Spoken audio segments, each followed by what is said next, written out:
Hello and thank you for watching this video. My name is Adam Butler. I am the author of Butler's DMT Field Guide and the newly published The Alchemist of Tears. I'm going to be reading the second edition of Butler's bi-monthly Bulletin, which is produced in collaboration with Psychedelic States of America. Butler's bi-monthly Bulletin, Volume 2, March 26, 2026. Psychedelic Inequality. Increasing Access and Removing Barriers. You know what pisses me off about the current psychedelic state of America in 2026? We have not addressed the very obvious problems, nor have we agreed on the very obvious solutions. Whatever your personal stance may be on the role psychedelics should play in our society, we should be able to agree upon some universal truths. See Volume 1 of this bi-monthly bulletin. Fact. We are still being governed and restricted by the failed Nixonian war on drugs policies that have backfired for the last 50 years. Fact. There are thousands upon thousands of personal stories and stacks of medical evidence that show psychedelics have the potential to provide significant health benefits and catalyze positive transformations. Fact. Things need to change, and lives depend on it. We must focus on increasing access and removing barriers. A large percentage of people are unable to explore the potential benefits of psychedelics because of unnecessary limitations. The societal risk and financial cost to the average person interested in psychedelics are too high. The lack of unbiased educational resources and professional guidance is keeping the stigma in place. Even as the research supports advancements in mental health therapy and treatment of cognitive conditions, avoidance far outweighs curious exploration. Ignorance prevails over honest discussions. The gatekeepers are holding the fort, and sympathetic policymakers are stuck mired in the moat. Who gives a shit how great psychedelics are if they are inaccessible to a majority of the population? Access to psychedelics is not equal. Significant barriers need to be removed to allow for the political and social infrastructure around psychedelics to evolve, progress, and have a meaningful impact on our population. In the first volume of Butler's bi-monthly bulletin, we mentioned that the conversation around psychedelics would benefit from more transparent and collaborative scientific research. With appropriate financial and academic support, novel thinkers will find themselves armed with the reliable information and data from psychedelic sessions that are needed for major breakthroughs in science and medicine. If we can remove the fear of legal persecution, individuals will be empowered to share their stories, and organizations will be encouraged to properly investigate these incredible molecules. Before we can get into transcendental sex, conversing with gods, and the next step of human evolution, we have to cover the basics. We have the opportunity to start making incremental changes in the right direction. With mature, balanced, and intelligent discourse, common sense solutions can be implemented. I have seen the passionate momentum behind the psychedelic movement firsthand. As a no-name first-time author with zero social media following, I was unsure how much traction Butler's DMT Field Guide would get. In less than 3 years since its publication, thousands of copies have been sold in over a dozen countries. I have been on over 65 podcasts, with some of the interviews having six-figure views. More importantly, my inbox is full of emotional stories of transformation and healing, and my calendar is full of consultations and collaborations with experts in quantum physics, AI, lasers, and esoteric rituals to discuss the common thread that binds these fields of studies together. Some highlights already booked include a retreat to combine 5-MeO with IFS therapy, internal family systems, a 5-day darkness retreat to focus on endogenous DMT, and multiple conversations/meetings booked around removing shame associated with sex and psychedelics. All of these novel thinkers are exploring psychedelics to see beyond the established boundaries of their respective fields. Let's all make it a priority in 2026 to increase sharing of our social circles, resources, and support of one another. If ever there was a time to make lasting and significant change, it's right friggin' now. And if ever there was a group of people who can, it's the sovereign citizens of Psychedelic States of America. In my opinion, the most prominent obstacles to individual exploration, academic research, and practical government regulation of psychedelics is also the easiest to address. If we stop by correcting the stigma surrounding psychedelics, we would disarm the most powerful weapon used in the war on drugs. The brutal campaign, nearly 60 years in the making, is built on misinformed fear based on ignorance. I grew up in the failed DARE school programs that had minimal practical educational content, but were instead jam-packed with hyperbolic stereotypes that were the perfect fodder for juvenile jokes. The only thing the DARE classes taught me, standing for drugs are really exciting, was that there are way more drugs available to me than just booze and weed, and that trying them was a normal part of adolescence. I can only imagine how many times a Dare t-shirt was used to wipe up the film of resin off the windshield of a heavily fishbowled car, or wipe up the spilled swill from a knocked over 40 ounce in the back seat. My generation was similarly bombarded by quote unquote, this is your brain on drugs, frying egg and pan commercials, and with the narrative that if you take LSD, you will become crazy and jump out of a hotel window. Unfortunately, the youth today are still being taught the same shitty falsehoods. Fighting back can be as simple as having truthful dinner table conversations, honest journalism, and passionately recounting our transformative experiences. Here is a quote from Butler's DMT Field Guide, pages 66 and 67, that expand on this analogy. Quote, a valid hindrance for many people thinking about using DMT for the first time is the idea of frying your brain and never being able to return to your normal way of processing life. DMT will fry your brain, and you won't be able to return to your normal way of processing life. That is the whole point. Keeping with this analogy, DMT will crank up the heat in your brain to allow for the congealed blockages to melt away. The increased metaphorical temperature and activity in your brain will provide the conditions needed to synthesize and orchestrate grandiose ideas, as well as lubricate the logistical chain that conveys your thoughts out to the universal distribution hub. Your brain will certainly get quote-unquote cooked, and by that I imply zero negative connotations. Instead, I suggest that your cognitive organ will benefit from DMT's consumption and proper use. As far as not returning to your normal way of filtering information, I assure you that you will not want to go back to your chilled, uncooked, doughy brain. It's the equivalent of having a bowl with a glob of cold, raw, uncooked dough versus having a plate with some perfect fried dough complete with cinnamon and powdered sugar. We must confront and call out the people who perpetuate inaccurate and deceptive narratives. This means not being shy in speaking your mind.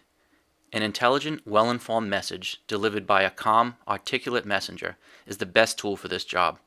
When somebody attempts to shame psychonauts or belittle the power of psychedelics, stop them. If they compare them to alcohol, opiates, or prescription pills, educate them on the vast differences.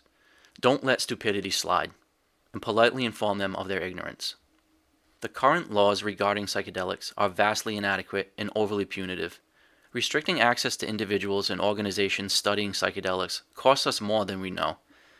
This is a difficult hurdle to overcome, one that will take a concerted effort amongst multiple factions that typically don't see eye to eye.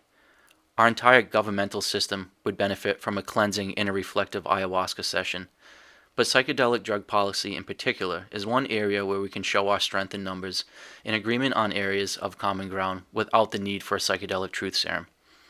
Collaborating on multiple fronts can make average folks a powerful force for change. But as I saw in my own backyard in the failed Question 4 legislature in Massachusetts, even when we engage with local politicians and influential neighbors, write to community newspapers, and actively participate in events that support the message, it is still very difficult to make any ground. We must continue to respectfully pose questions at town hall meetings and impress upon policymakers that accessing psychedelics is important. Share your voice and do it proudly and without shame or fear. The next hindrance is the lack of scientific research and quantifiable data.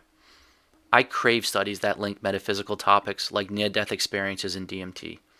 My friend and fellow author Anthony Peake has written several books on this topic, in which he provides compelling research and specific references.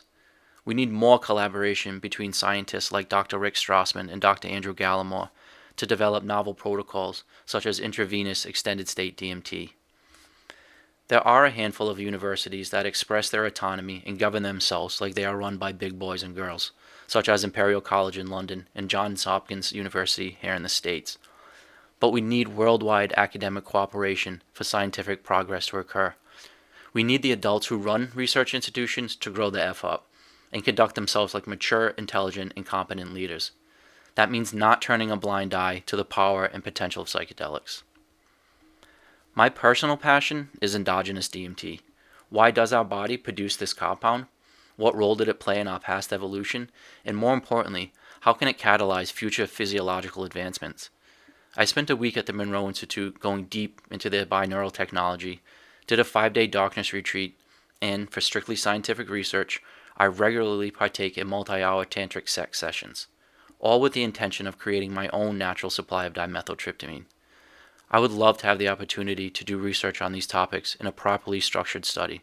I will certainly donate my DMT-saturated consciousness and body to any meaningful scientific inquiry. Investigations into psychedelics by our country's universities, private labs, and government-backed entities have been stifled even as their frequency expands. Addressing this issue is the backbone of our progress. The proof supplied by scientific examination and scrutiny is needed to support many aspects of achieving psychedelic equality. There are a handful of organizations putting in the time, energy, and effort on this front, but we need many more. It can't just be MAPS and a psychedelic conference in Denver every so often, as important as those may be. We need more tenured professors and deans to support the psychonauts willing to do the work. Our government must allocate funds to research end-of-life applications and how to ease the burden of dementia and Alzheimer's disease. Invest in PTSD programs for our military and first responders. Equip our universities with the technology to explore the esoteric. Seasoned psychonauts, again, I'm for hire, should be studied to gain insight into these altered states, and the government must support these efforts to better inform our understanding of how to use psychedelics safely. There are many individuals pushing the boundaries in the psychedelic space. The next few years of exploration are going to be exciting as hell. I am working with Danny Gola to help him gather data points for his DMT laser experiment. I'm excited to be collaborating with Sarah Finn Huntley on her virtual reality and AI stimulation work. Working with Joey Phipps from Librarily Untold and Michael Phillip from Third Eye Drops podcast to help them share the message on their massive platforms feels like a tidal surge. Our collective dream is to continue working without fear or legal or social ramifications, and with the necessary funds to sustain progress.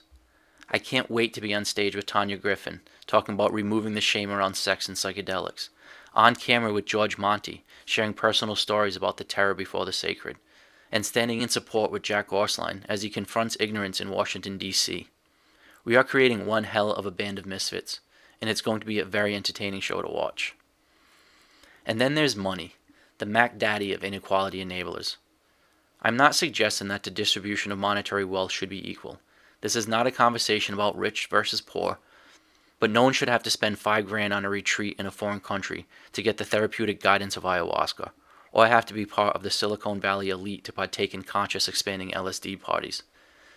Insurance companies won't cover the cost of the medical team required to safely administer ibogaine, or the counseling needed for post-psilocybin shroom integration. Therapist prescribed MDMA requires paying for the services of a therapist, and continued microdosing requires additional monthly expenses, making these treatments cost prohibitive for many. We need more nonprofit donations, government grants, and philanthropic investments to be directed towards the financial support of those who require it. If you are a millionaire or billionaire whose life has benefited from psychedelics, may I kindly suggest that now is the time to step up to the plate and share the love. It would be so easy and a drop in the budget bucket to have more government grants and nonprofit scholarships to help bear the cost of these treatments. And then there's the acquisition problem.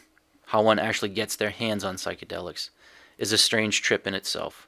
Unless you quote-unquote know a guy who has a stash, or you grow, extract, or synthesize them yourself, procuring psychedelics can be a non-starter that ends the journey at the theory phase. If you can't find it, you can't have the experience. I don't think the answer is having the psychedelic equivalent of liquor stores in every neighborhood, nor am I suggesting that your local pharmacist should be dispensing DMT, but there is a better way than shady handshakes or having to befriend a chemist or shaman. These molecules deserve respect and reverence. Buying or bartering for them is not dirty. It is a transaction that does not need to be hidden or tainted by fear. This may be the last piece of the puzzle to fall into place, and perhaps justifiably so. But that's where the PSA and you, dear reader, play a critical role. We increase access and remove barriers by collaborating and blending ideas. Share your opinions, provide input, and offer assistance where you can. We make progress and move the needle forward by including unique perspectives. Diversity of thought and experience today is essential to tomorrow's success. Data collected from personal experimentation is more than expanding consciousness, it's currency. Your viewpoints are valued and critical to mission success. So I end this bulletin with a simple call to action. Please do what you can to help spread the message and support the cause.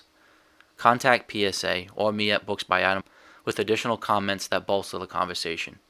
If you have the means and ability to offer solutions or support, please do. When the opportunity arises to apply your unique skill set in a way that brings us closer to psychedelic equality, do it. With love, Adam Butler.